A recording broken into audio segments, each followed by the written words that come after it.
दोस्तों, इन दस report and analysis में आपका स्वागत करते हैं। आज हम बात करेंगे, यूक्रेन को F-16 मिल गए हैं और प्रेसिडेंट ज़ेलेंस्की ने कहा कि रशिया के खिलाफ लड़ाई में ये एक नया चैप्टर है। प्रेसिडेंट वोलोदिमीर ज़ेलेंस्की ने इतवार को कहा, F-16 फाइटर जेट्स का यूक्रेन में आना एक नया चैप्टर है देश के एयरफोर्स के लिए। जब उन्होंने पहली बार कंफर्म किया कि ये कॉम्बैट एयरक्राफ्ट देश में है। यूक्रेन ने वार की शुरुआत से अपने आसमान को रशियन मिसाइल से बचाने के लिए एलाइज से इन जेट्स की ट्रांसफर की डिमांड की थी। रशिया अभी भी एयर सुपीरियरिटी रखता है यूक्रेन के ऊपर और F-16 कीव की वेपनरी में एक सिग्निफिकेंट सुधार लाते हैं।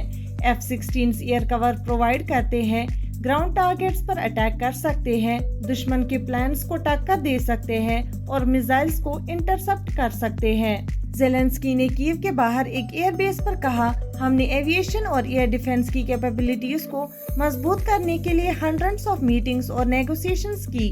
उन्होंने कहा, हमें अक्सर इसका जवाब मिलता था कि ये इम्पॉसिबल है। अब ये रियलिटी है। F-16 यूक्रेन में है। मैं सभी लोगों को गर्व से देख रहा हूँ जो इन एयरक्राफ्ट्स को मास्टर कर रहे हैं और इन्हें अपने देश के लिए इस्तेमाल करना शुरू कर चुके हैं।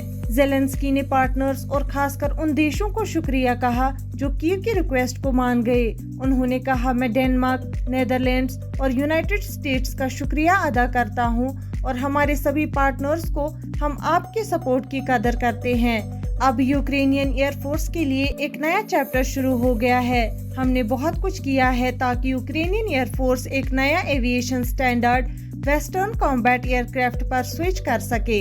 ज़ेलेंस्की ने कहा, वो स्पेसिफिक कॉम्बैट मिशंस या कितने F-16 यूक्रेन में है इस पर कमेंट नहीं कर सकते, लेकिन उन्होंने कहा, अभी जो नंबर अवेलेबल है और जो पायलट्स ट्रेनिंग ले रहे हैं वो सफिशिएंट नहीं है।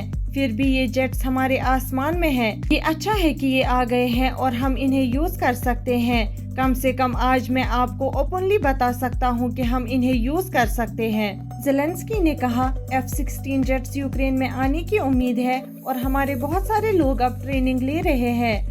उन्होंने ये भी ऐड किया, मैं पूरी उम्मीद रखता हूँ कि पार्टनर्स हमारे पायलट्स और इंजीनियर्स के लिए ट्रेनिंग प्लेटफॉर्म एक्सपैंड करने का मौका ढूंढेंगे। ये हमारे लिए बहुत इम्पोर्टेंट है। पिछले साल अगस्त में यूएस ने F-16 फाइटर जेट के यूक्रेन को ट्रांसफर के अप्रूवल देने का कमिटमेंट दिया था कीव के लॉबिंग के महीने के बाद।